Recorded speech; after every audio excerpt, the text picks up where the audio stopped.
I wish you a very good evening with the blessings of the Noble Triple Gem. Let us begin this Saturday Sutta study class.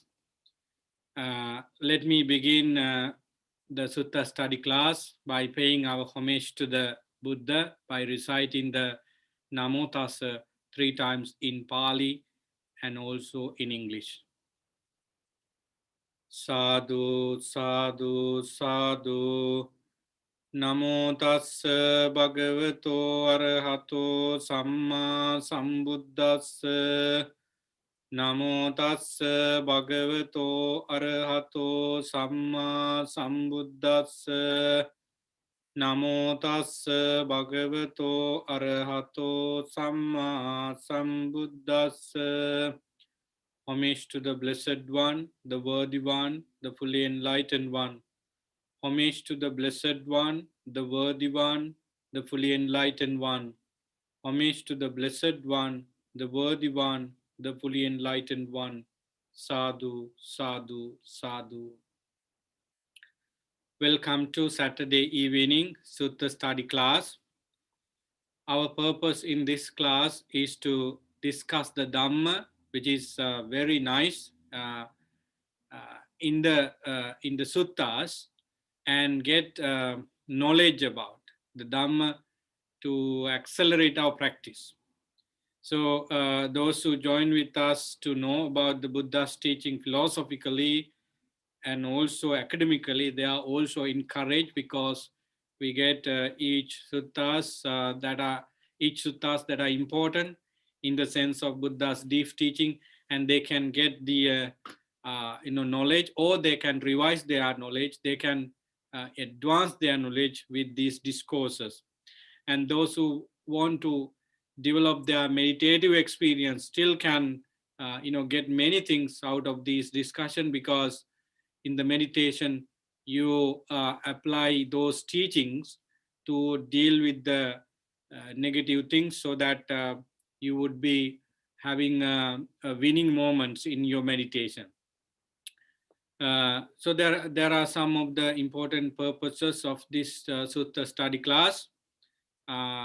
So the sutta we select for today is another important discourse from Majjhima Nikaya, that is Mahahattipadopama Sutta, the greater discourse on the simile of the elephant's footprint.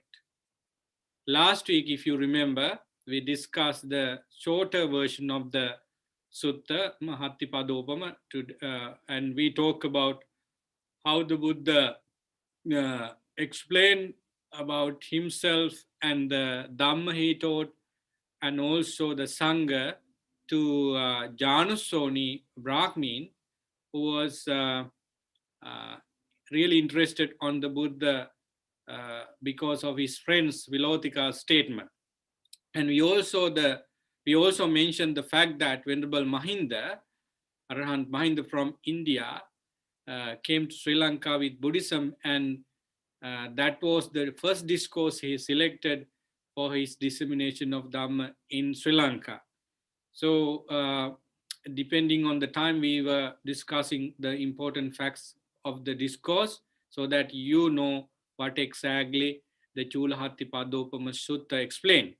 Now we take the Mahahattipadopama Sutta, the sutta right after the Chulahattipadopama Sutta, because it unfolds a very interesting Dhamma. When you read the discourse, if you happen to read, you find how wonderful it is, because the Four Noble Truths are explained by Venerable Sariputta in a beautiful way with simile of elephant's footprint. Not only that, we can find a way of thinking about ourselves. You know what? All the problems, internal or external, individual or social or global, occur because of lack of wisdom. In other words, problems, whether they are individual or social or global or national or whatever, are because of craving, ignorance. So how one create those problems? Because they do not know what exactly they are, and they act according to their emotions. They become slave of their emotions. So this sutta, as Venerable Sariputta explained, clear us a path of investigating ourselves, just to minimize those issues that human beings experience. For example, some people might be in stressful situation due to strong attachment. Some people might experience suffering because of greed, hatred, and ignorance done by them or somebody else. The solutions for these kind of problems are mentioned in the discourse, so we can discuss them within the discourse. Most importantly, we want to understand the Four Noble Truths as they are, in order to attain any stage of enlightenment. No matter which teachings of the Buddha you take for your practice and continue your practice, the Four Noble Truths are the central teaching you address there, so that at the end you get to know about what this life under suffering. So that this sutta is really significant in terms of understanding the Four Noble Truths with regard to our day-to-day way of life.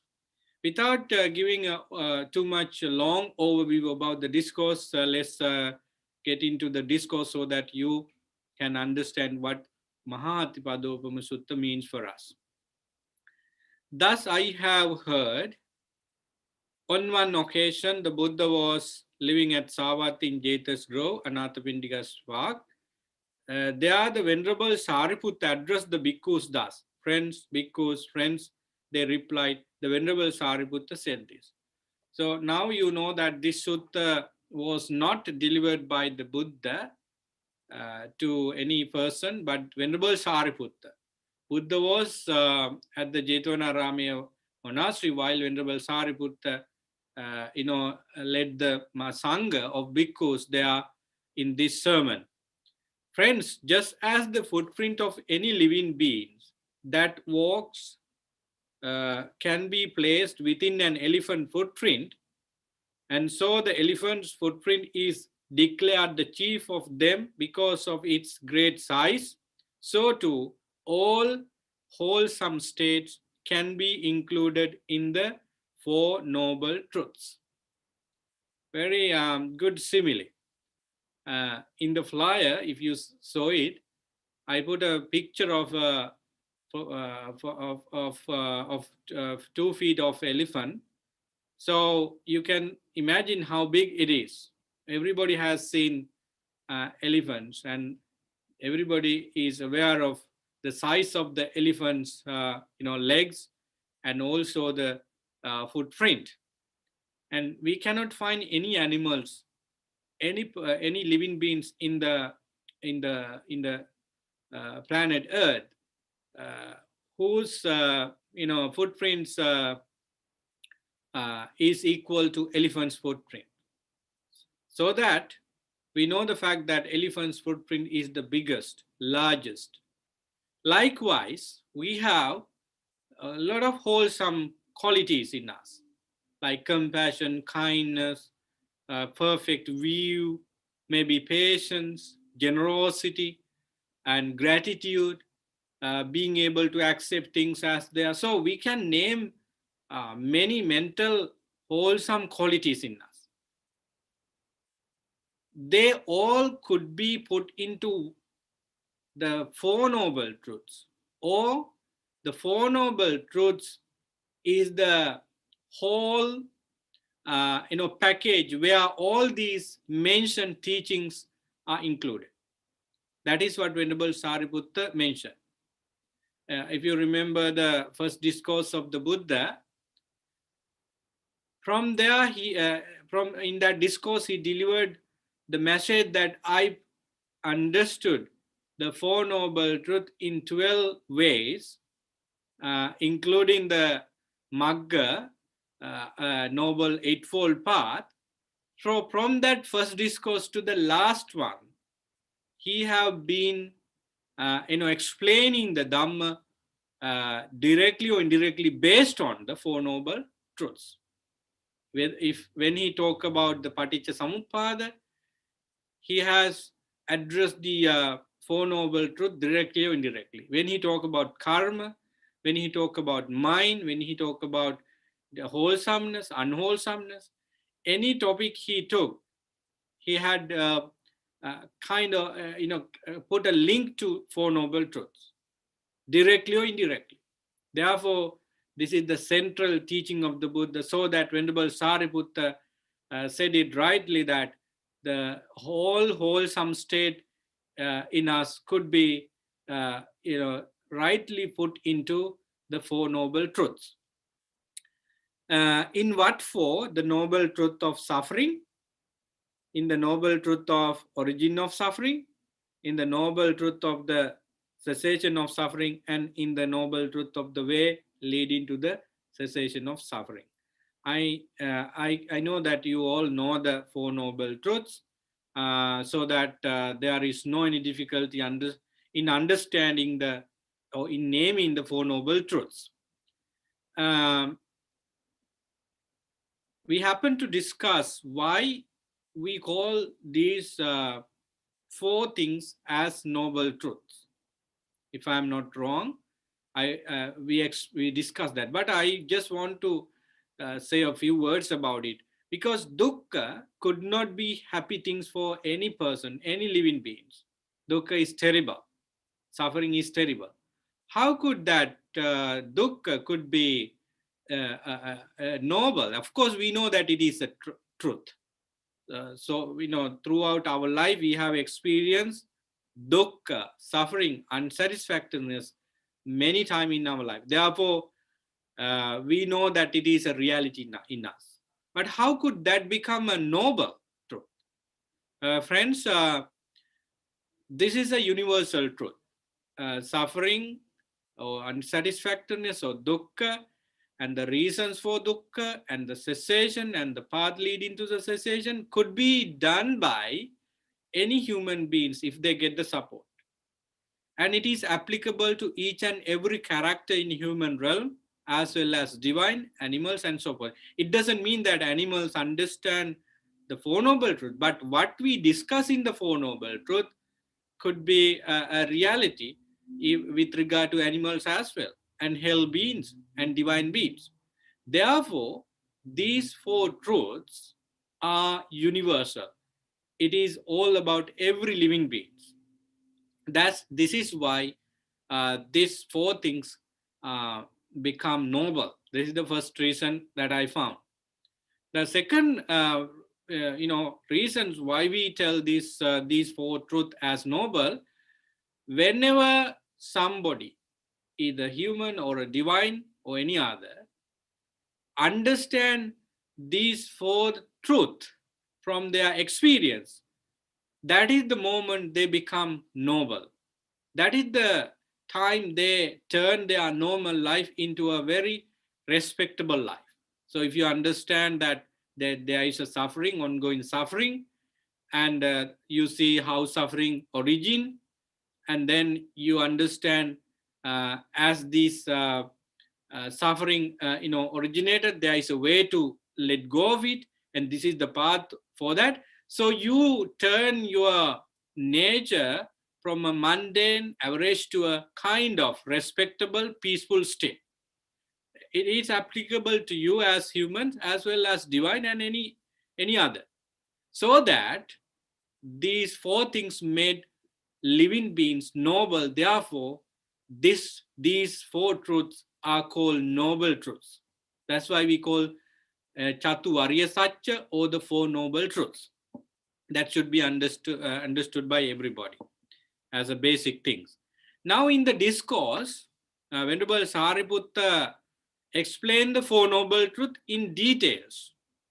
But I might tell you that the description of the Four Noble Truths uh, is much more than this in this discourse. If we look at the Satya Sutta, whenever Sariputta take the five aggregates of clinging as a part of the first noble truth and elaborate it in a nice way, so that the monks who were there were able to actually practice the Dhamma then and there for their peace and happiness.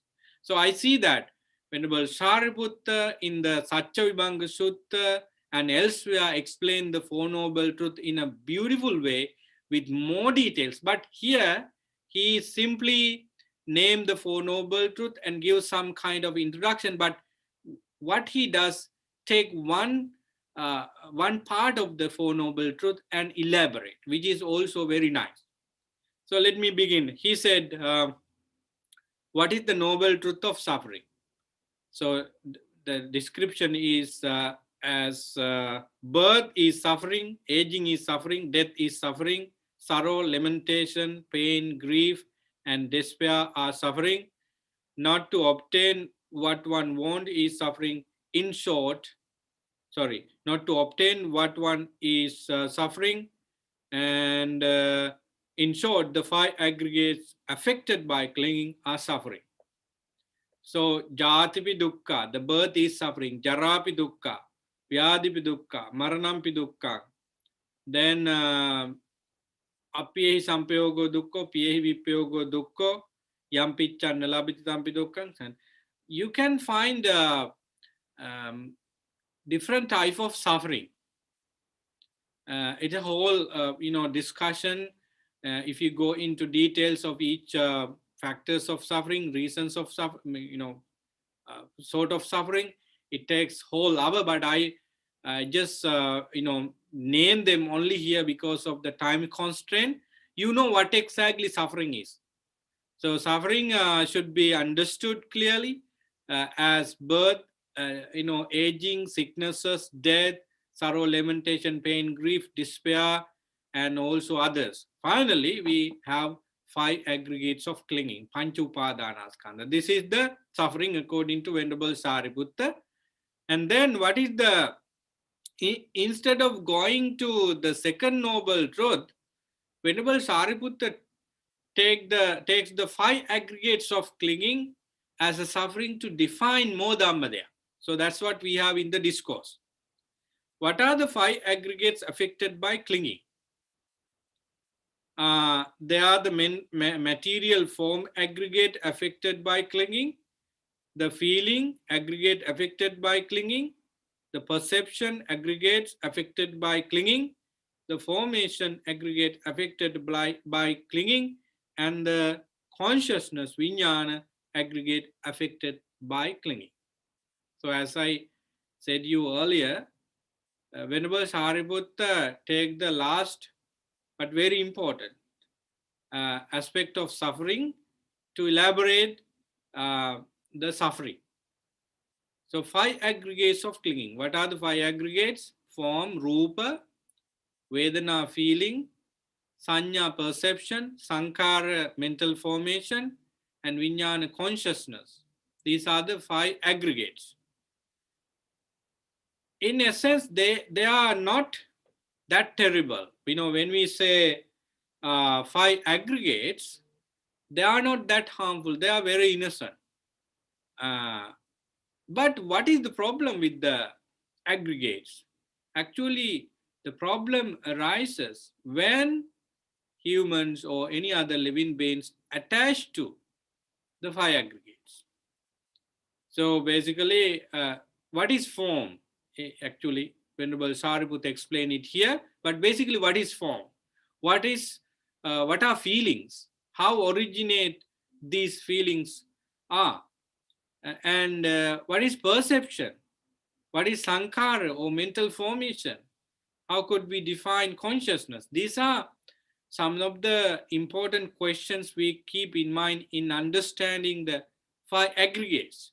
So we understand five aggregates, and then we understand the attachment or clinging to five aggregates, so that we would be able to separate the five aggregates from attachment, and the moment you separate the five aggregates from attachment completely is called the enlightenment, full enlightenment.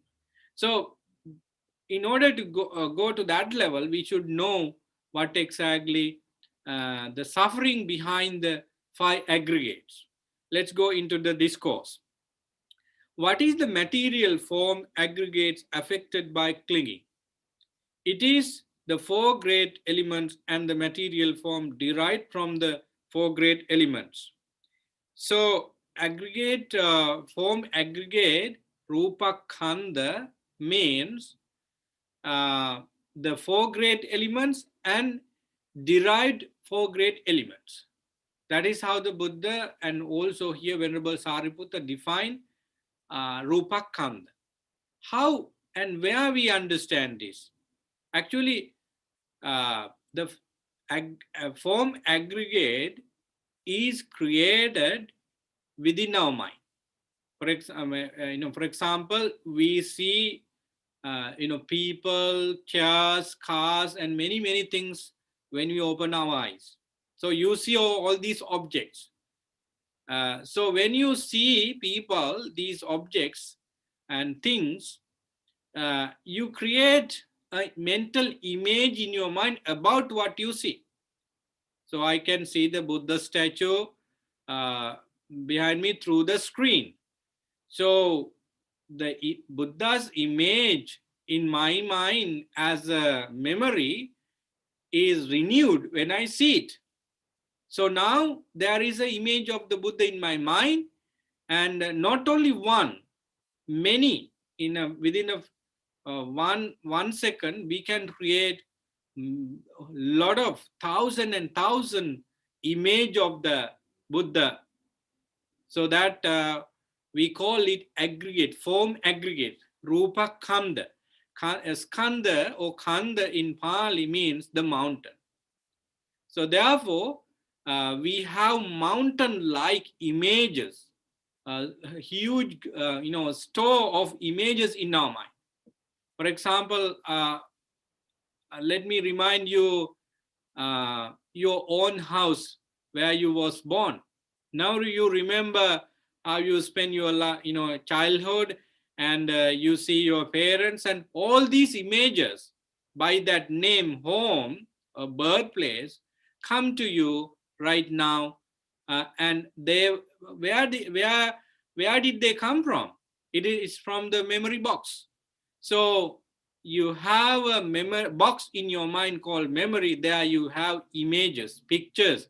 They are, therefore we call them rupa aggregate or form aggregates. So therefore, so form aggregate is renewed, created always.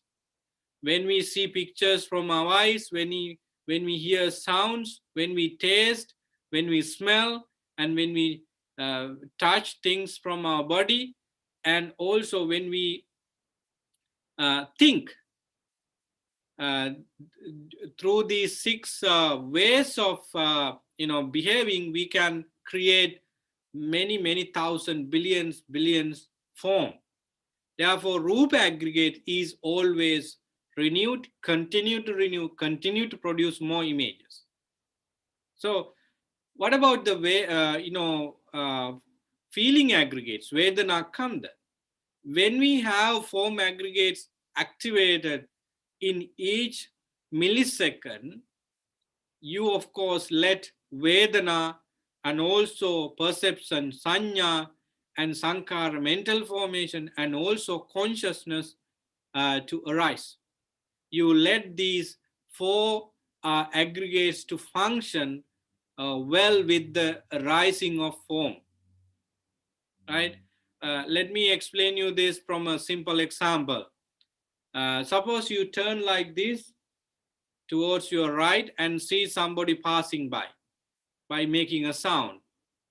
So as soon as you see that person passing by with a kind of sound, you immediately create the form, not only once, many, and you recognize that it is a human, and so So there you have feelings, and also you let your mind create ideas. Okay, he must be so and so. And so your mind is doing the manasikara very rapidly to create an idea. And all these things is done by with the help of consciousness, because you saw that person from your eye consciousness, and you hear the sound from through ear consciousness. So consciousness aggregate were activated for feeling aggregate, for perception aggregate, for mental formation aggregate to start their working.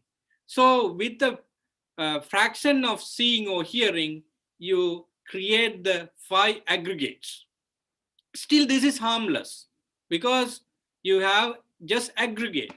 But when you decide to like that person or dislike that person, or when you leave your mind out of control, there is unpleasant neutral feeling. So if you let your mind stay away from any type of investigation, mindful, kindful, wise investigation, you create first, raga and nandi, delightness, and likeness or dislikeness, that is called craving.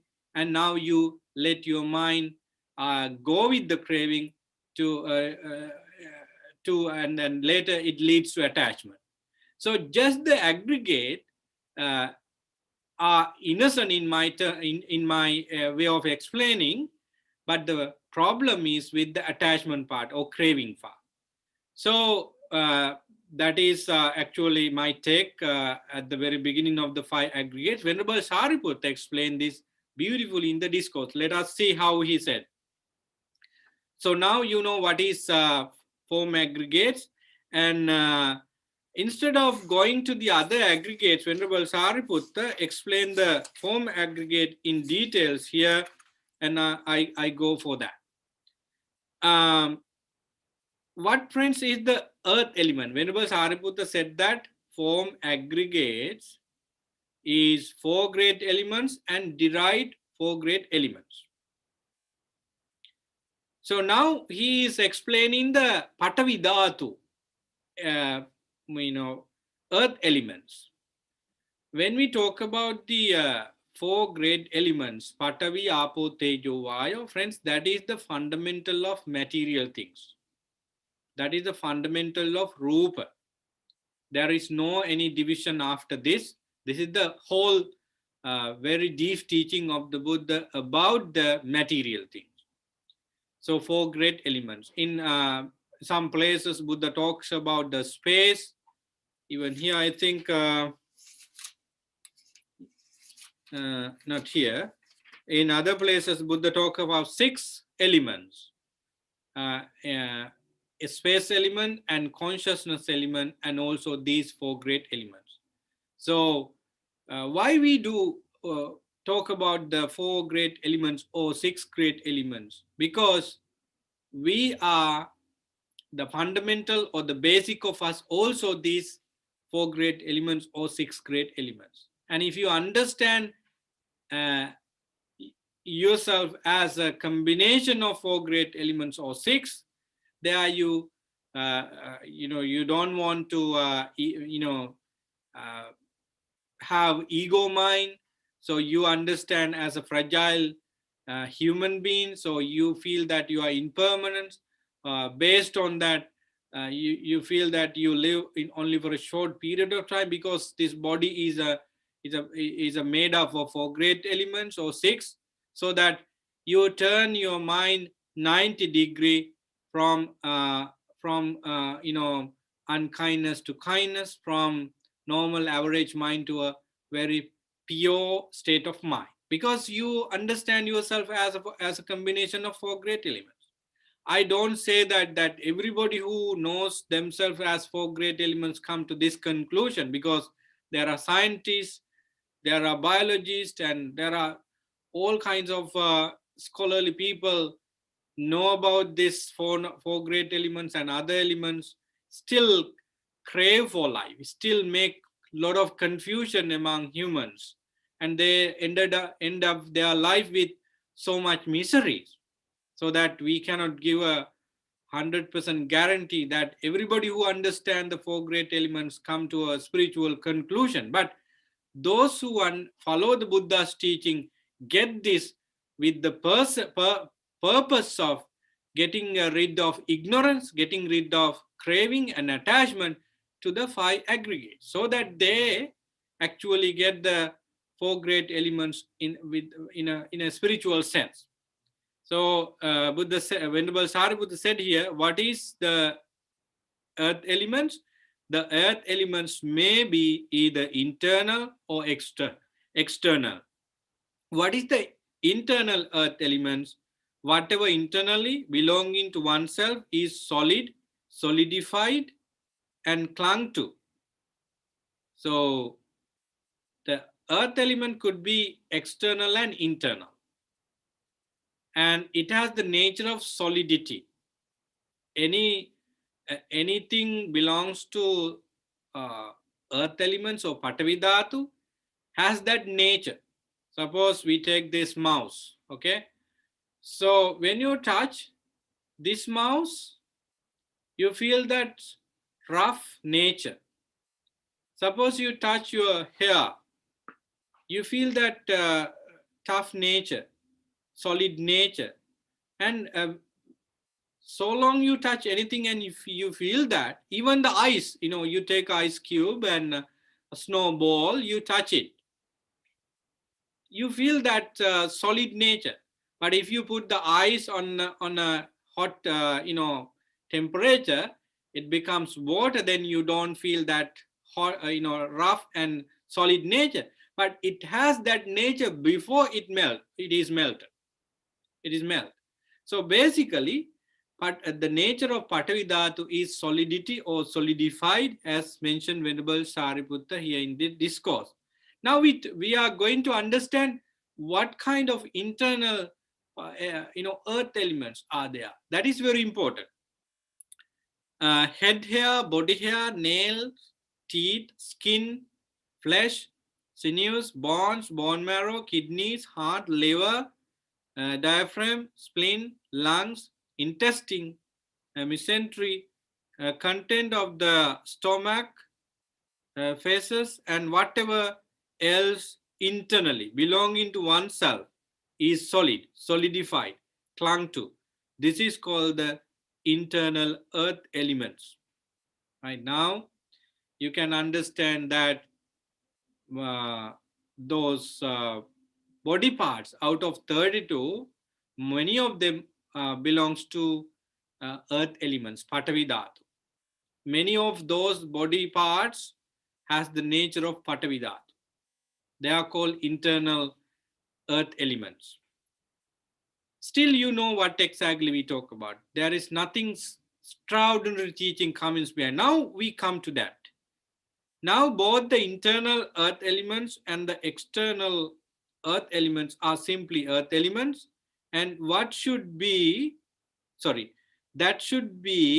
seen as it actually is with proper wisdom. So yeah, you know the fact that this body hair, head hair, teeth, nails, bones, muscles, and everything are in this earth element, which is nothing special to us.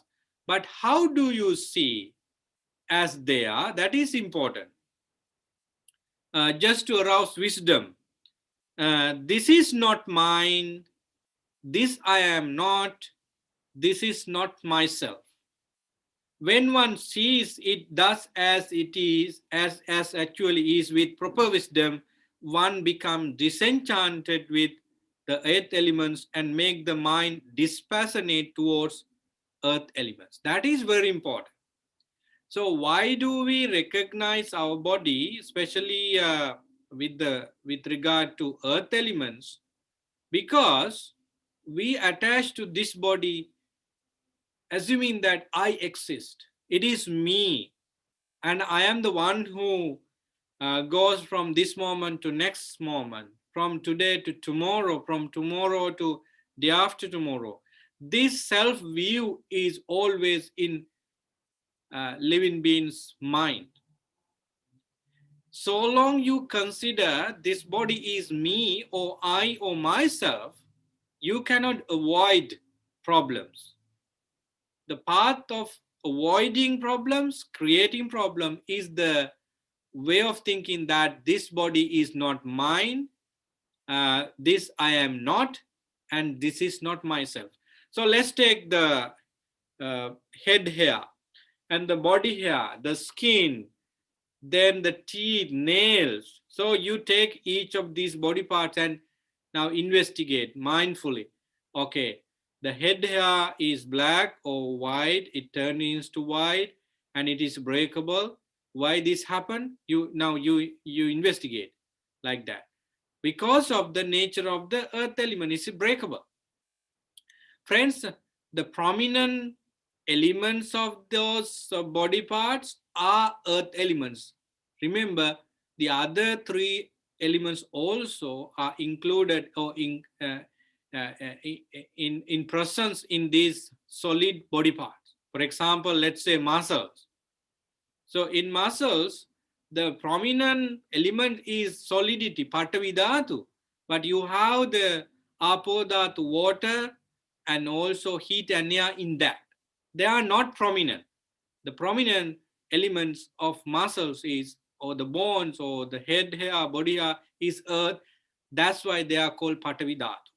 So one element could not exist alone without the support of the other. So both, for these elements live together, act together, and exist together, and arise and pass away together.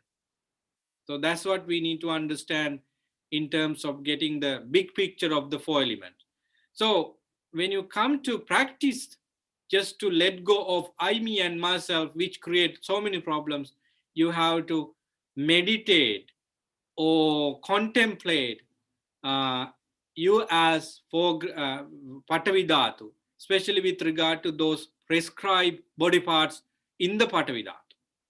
That's what Venerable Sariputta said. It is a very, it's not that unknown message to you. You have, I think, heard about this before, but see how Venerable Sariputta turned us into Vipassana type meditation. So he asks us to identify Patavi Dhatu in you, in us, and meditate as they are earth elements. When you continue this practice, what happened to you? What happened to your perception? We become disenchanted with earth element. That means there is nothing to enjoy in these body parts as before with craving, because you see the whole truth of body hair, head hair, bones, and so on. When you do not have that, you know, idea geared by craving, disenchantment, nibbida, you don't have any enjoyment after all with this understanding. Enjoyment means with sensual pleasures, you don't enjoy it, but you have a kind of mental peace with that. That is another thing. So disenchantment means you do not have that craving, idea with craving, and the pleasantness with craving, no sensual desire behind it, because you see the truth of it. So that your mind dispassionate, which means you are in viraga sanya. So your perceptions turn into dispassion, not to passion, but to dispassion. Now, there comes a time when the water elements is disturbed and the external earth elements vanished. When even this external earth elements, great as it is seen to be impermanent, subject to destruction, disappearance, and change, what of this body which is clung to by clinging, craving, and last but a while, there can be no consideration that I or mine or myself. What does this mean? What this mean? So when you understand that your body is part of your body, a major part of your body is earth elements or patavi dhatu, So now you continue your living. At some point, on different points of your life, you get some experiences like, um, you know, accidents, and then sicknesses, and dying, maybe a disastrous moment like collapsing, building, and you become a victim of that, and fatal accident on the road. So somehow some damages happen to these earth elements in you, for example by injuring and sicknesses and so forth. Since you have been practicing that uh, I has, the person called I is has the nature of earth elements, and this damage happened to the earth elements, not me and myself. There you do not crave, you are there, you do not cry, there you do not have stress, because you understand that this accident, this fatal things happen not to the person called I, but to the solid body parts, solid elements, or solidity elements in my body, right? That's what you take into your mind. Therefore you do not worry about even cutting one of your legs or hands, because your mind has been trained to accept the fact that you are not so-called never changing beings, goes from this moment to next. No, you are a changing person. You are a construction of earth elements along with the other four elements. Therefore, you do not worry, you do not cry. Suppose your daughter, son, mother, father, husband, wife met with an accident and got injured. As you practice this element meditation, you can bear that pain over this unfortunate incident, because you have that essence in your mind.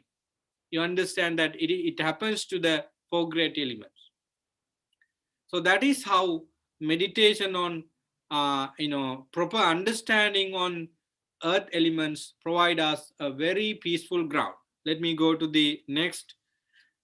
So then, if others abuse, revile, scold, and harass a bhikkhu, thus the painful feeling born of ear contact has arisen me. Suppose somebody come and scold at you, criticize you, since you have been practicing Patavi Dhatu, or since you have been recognizing you as a part of Patavi Dhatu, you say to yourself silently that, okay, that person is called not for me, it is for Patavi Dhatu, it is for Apo Dhatu, it is for air elements, fire elements, and so forth. You have a very good perceptions to take them, uh, not based on ego, but based on truth. That's what Venerable Sariputta mentioned here. Now, if others attack that bhikkhu in a way that are unwished for, undesired, and disagreeable by contact with fits, clods, stick, and so forth. So Venerable Sariputta said, suppose some people come and attack you by weapons, somebody shoot you, somebody hit you by clods and various things. You are not going to worry, because you immediately apply the understanding that, okay, that bottle came and hit my body, and one solid body parts came and hit on the other solid body part. So you do not recognize you as a particular person, but with as a combination of four great elements. Remember Venerable Sariputta, he was going on Pindapatha one day, and a person came and attacked him behind. So Venerable Sariputta did not even turn to see whether who gave me a blow. He was continued his walk. How could he did that? Because of this understanding, he has meditated uh, and understood the fact that this body is a is a body which consists of four great elements, and he has deviated his mind from that. No attachment at all. That's why he was able to bear that pain and continues without any response, any reactions. So friends, if we continue to practice this meditation on 4 elements or 6 elements, we would also be able to act like this without any negative reactions, because you have meditated enough to see it.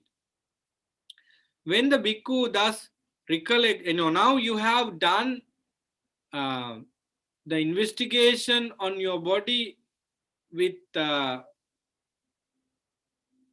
elements in mind a lot. Therefore, your mind is easily tranquilized. Your mind has less ego. Sakkaya Ditthi, the self view, has been eroded in your perception so that you can gain samadhi quickly. Your mind is concentrated. Your mind always associate sublime Dhamma always, so that your mindfulness has established on body. Tranquility is there because of the mindfulness, and wisdom also is there. That's why you are undisturbed even what happened to your body. So that Venerable Sariputta said, the bhikkhu thus recollect the Buddha, the Dhamma, and the Sangha. If equanimity supported wholesome, by the wholesome does not become established in him, then he arouses a sense of urgency thus.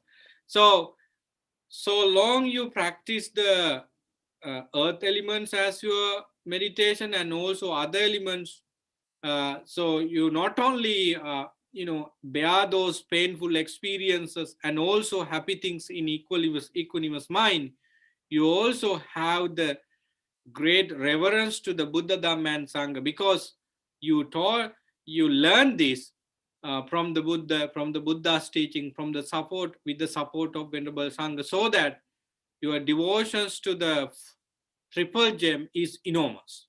Suppose you have moments that you could forget this meditation experience, that you are four great elements, nothing else. You might get that back to your mind by way of reflection. Okay, so you have dharma samvega, the sense of urgency immediately, because you feel that you lost your mindful reflection, so that you are going towards to unwholesomeness. So you feel it immediately, you recover because of that practice. So friends, you can see that how important this earth elements meditation and other elements with regard to the form aggregates.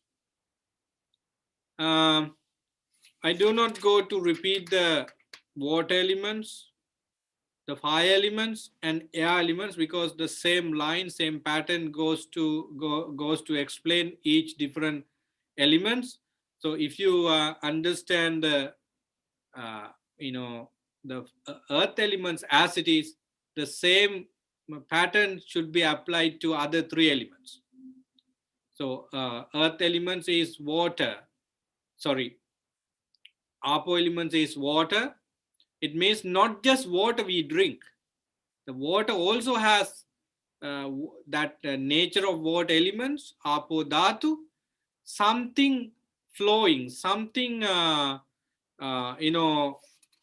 something with flowing nature.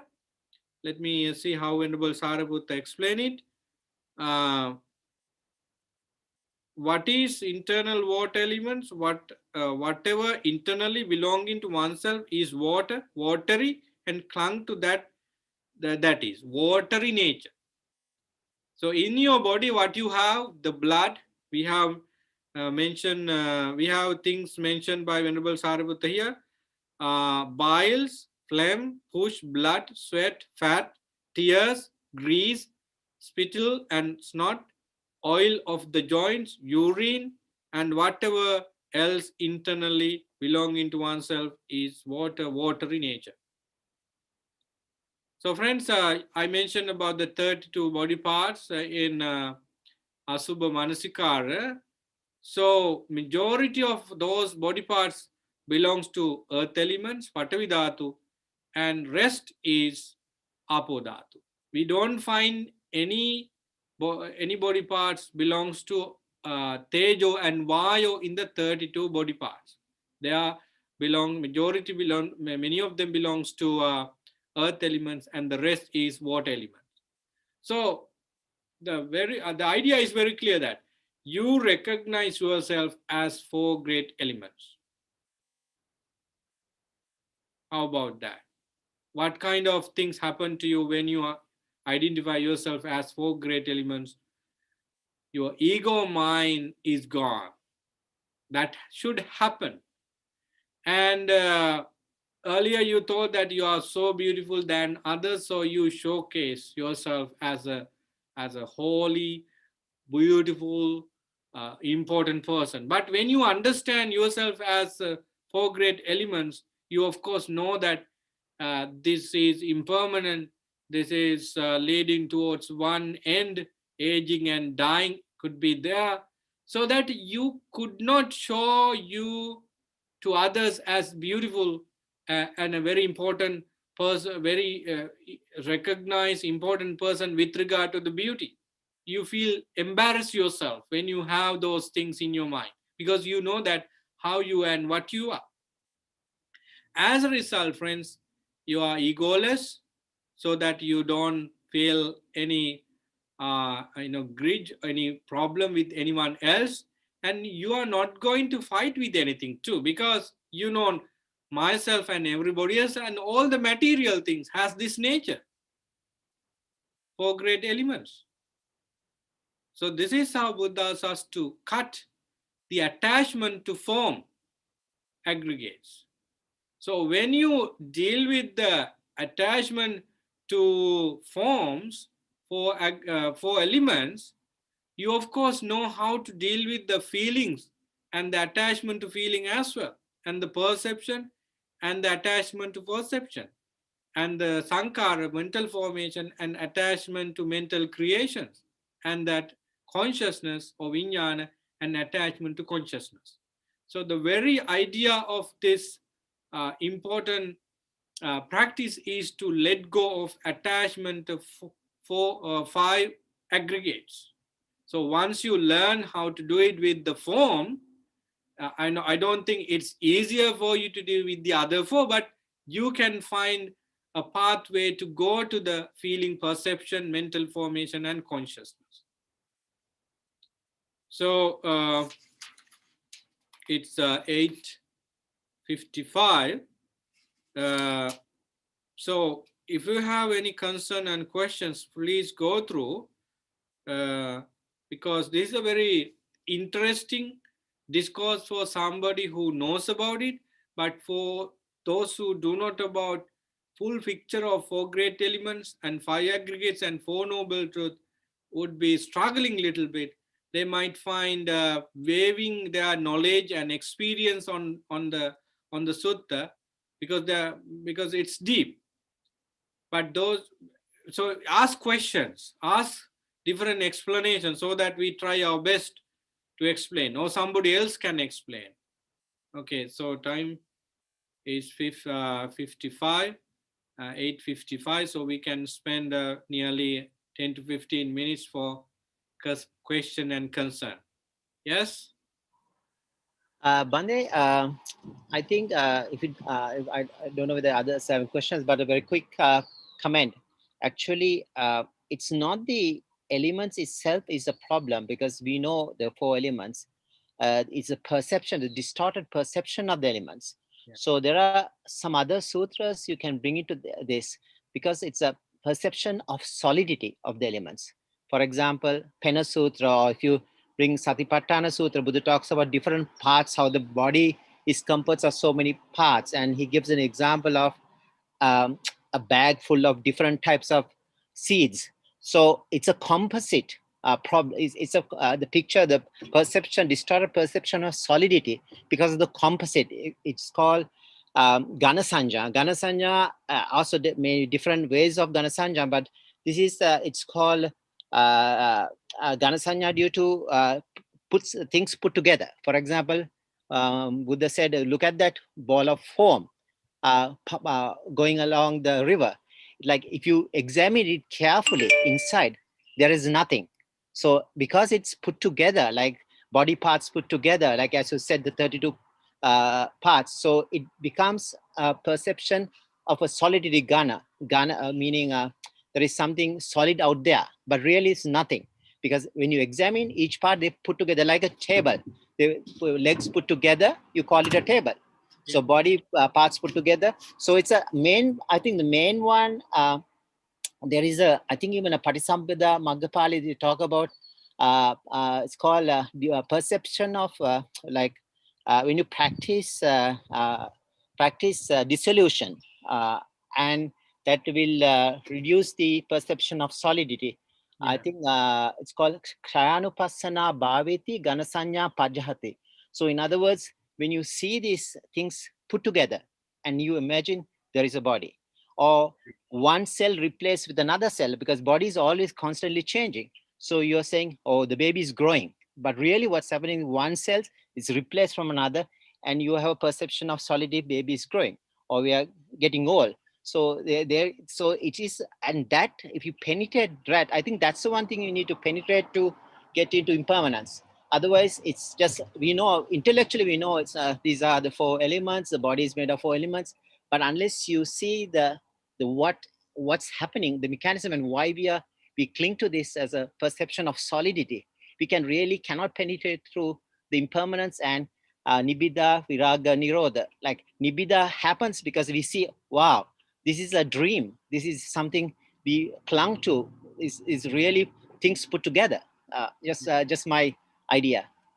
Wonderful. Yes, what you said is really, really important and very applicable, and really fitting for our discussion. Yeah, the four great elements are nothing, and they are in my term, they are innocent, but the perception you have about it would be the case. As you rightly said, Pena Pindupama Sutta, that kind of examples and similes, analogies would be really helpful for us to get into right practice with the four great elements. With the said in that discourse, Pena Pindupamang Rupang, Vedana Bubbulupama, Marichikupama Sanya, Sankara Kadalupama, Mayupama Vinyana. So our perception is distorted or misguided uh, to understand that there is something solid, something Ghana, something solid, exists. But when you look at the form FOAM, which we call, suppose you go to the waterfall, or you go and see the, you mix the soap with water, so you have bubbles, you have kind of foam. So there looks like huge and solid, but with small touch, you can break that, you can disappear that. So this solid body, if you understand this solid body as form, so over the practice of that for a long time, you feel that your perception is there that this body is just like the form exactly. So there you do not create either wholesome or unwholesome, craving or attachment or any anger, irritating feeling when something happened to this body, because your perception has been cleared by that investigation that this body is exactly same as form. And when we comes to feeling aggregates, so Vedana Bubbulupama, when you boil the water and you see those bubbles comes up, right? So when I went to those hot places like in Sri Lanka, you have uh, places where you have high temperature on the water, and you could see bubbles coming up. So they are very temporary. So your feeling aggregates, whatever feeling you have, they are very temporary. They come and go. So that very idea is being practiced with the feeling, so that you are not going into a trap with the feeling, but you escape from attachment as well as any other unwholesomeness with regard to feeling. So like that, you recognize perception itself and also mental formation and consciousness as illusions, so that your perception may not be able to distort it anymore, because you understand the four elements and other things with regard to four elements as not real, they are temporary and mind made, so that your mind does not get any unwholesomeness, which is very true what you said. So we need to clear our perception on the four great elements or six elements or whatever elements, so that you are in the right track. So that's what I can add to you, add to what you said. Thank you. So yeah, indeed, in this elements meditation, as you said, you practice mindfulness on body according to Satipatthana. So in the element section, Dhatu Manasikara, you understand your whole body as four great elements. That's all. Actually, uh, when you continue this practice, you still have that pleasant behavior with people. You are not going to be upset with any person, but you still enjoy that Dhamma in mind and talk to others without showing any unpleasantness. Sometimes people ask the question that, Bante, if we practice this kind of um, deep meditation, could we still be lay people as others? Because we are in a lay life and we should appreciate the beauty of others, and we have to hug, we have to give so much, so that can we continue our practice. Friends, this meditation is internal mental practice. Nobody knows what you think. Nobody knows how you feel. Nobody knows how your perception works. You might see people as elements, collection of elements. So that is your perception. So that you have compassion, so that you have wisdom, you have all these wonderful things in your mind, and treat as it should be. Externally, you are not observed as such person, but you continue your relationship with good mind, with compassion. So what I can tell you is that you perceive people as illusion, as only four great elements, as only a box of feelings, and 32 body parts, so that you are away from creating new attachment, new problems. That is the most wonderful and extraordinary experience, the results of this investigation on Rupa Kanda, or the four great elements, and also other aggregates. Thank you very much for your contribution. So anyone who would like to uh, add something? Yeah. So Anand, I have a brief question. Yeah. Isn't our thought that makes the things worse? For example, add fuel to the we see something and we get a feeling, pleasant or unpleasant. Then the thought comes and the mental fabrication, and it will go into the background, pedigree, and the feelings you have enjoyed more. So everything is created by thoughts. Do you agree with that, Bante?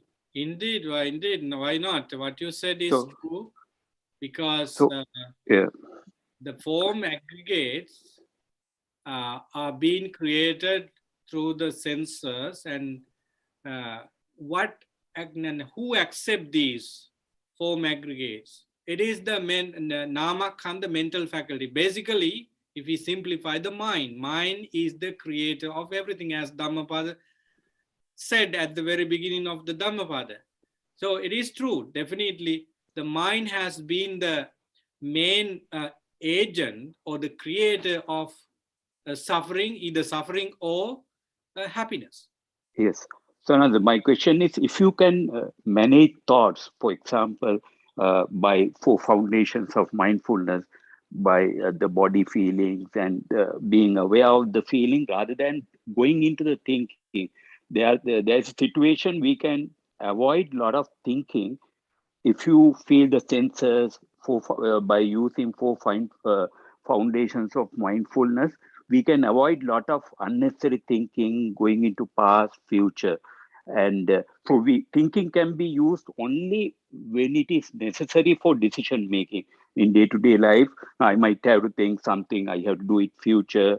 But if I continue the throughout the day with thinking process, which is quite unnecessary, only it thinking process can be used only for limited time rather than using it all the time 24 hours. Most of the people is non-stop talking, like we it works in our mind what you have to do next, and what happened. When we see a person, we feel all the background memories, what he has done, and prejudices we have. This person is a Sinhalese, Tamil, and things like that. So that type of uh, procrastination comes with the thought. But if someone can be with four foundations of mindfulness most of the time, so that thoughts are less. Is that correct, Bhante? Yeah, the way you put things into perspective is really interesting and very accurate too, because the problem in being is thinking. If we can turn thinking into wholesomeness, that would be really fine. But when we live in this life with various things, our thinking, always deal with, you know, various unnecessary things. So in Satipatthana, actually, we are taught to uh, revolutionize our thinking.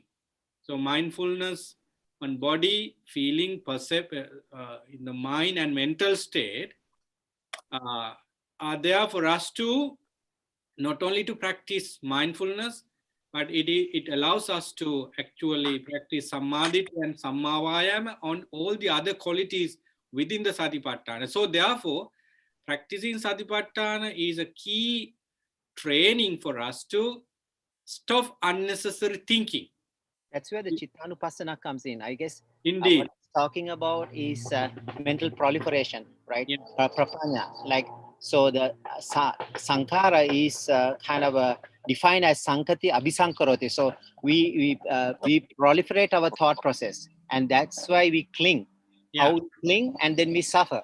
Yeah. So if we don't proliferate, this Buddha said very clearly, this path is for one who does not want to proliferate. It's not for the one who wants to proliferate. So proliferation is like prapanya. So it's what he says is exactly right. So it's a thought process. Yeah. Indeed.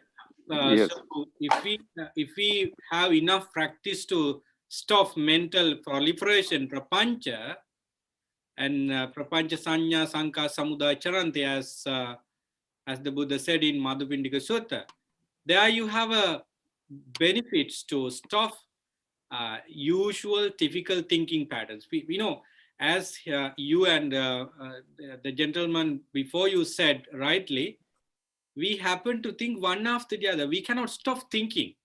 Our behavior has been like that throughout samsara, so that the mind has a lot of habits. Actually, by practicing four foundation of mindfulness and also the Noble Eightfold Path, we are taking some wholesome habits for our mind to stop unnecessary thinking. So that's why mindfulness is. The mindfulness means your thinking has been directed to a particular point where you have the samadhi. When you have particular thinking patterns and continue that, that is called samadhi. Mindfulness is being able to see things as they arise and as they pass away. So when you continue to do that for a certain period of time, that is called ekagata. Ekagata is the quality of samadhi, so that you have uh, considerably stuff your mind on unnecessary thinking. So mind is there only with vitaka, vichara, piti, sukha, ekagata. So your mind has been concentrated on something wholesome within. That's why we stop thinking when we attain to first jhana. So we can go on and on after that and then at a certain point, you have been refined your mind and leaving just thinking. Vitaka vichar has been stopped completely. So it's very interesting. So if you stop mental proliferation, actually you have been in a great positions in this training with regard to four great elements and also aggregates. So you have taken a good decision to stop attachment and craving. Will pick up because we were listening to a Sutta class.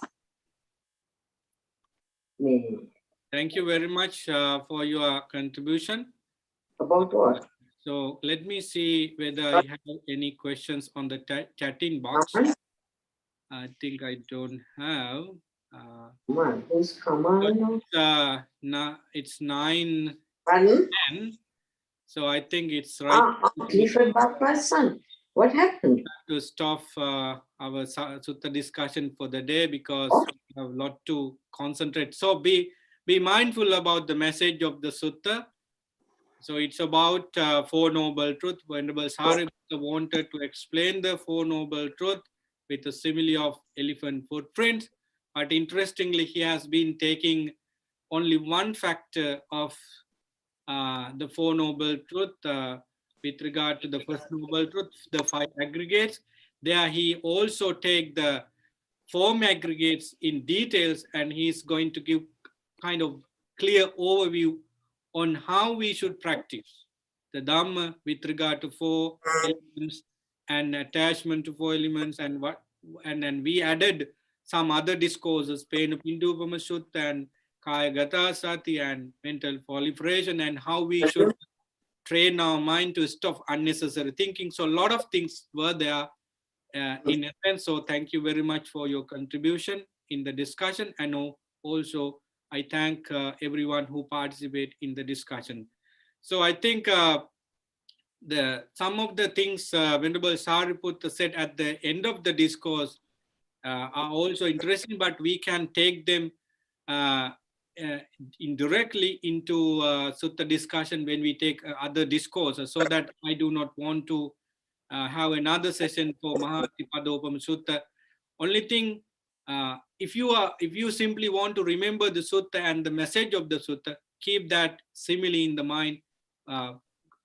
Elephant footprint and the Four Noble Truths and the five aggregates, Rupa aggregates, form aggregates, four great elements, and how you want to keep, your training on mental faculties with regard to four great elements, four foundation mindfulness, and so forth. So keep thinking, keep reading, listening, and you will best to develop everything as you wish. I just want to bless you. May you all be well, happy, and peaceful. May you be able to practice the Dhamma as said in the discourse. And, until we see you next week, may you all be safe and happy, and may you be enlightened sooner than later. With this wholesome thought, let me end today's Sutta discussion with sadhu, sadhu, sadhu. Good night, and thank you very much for participation.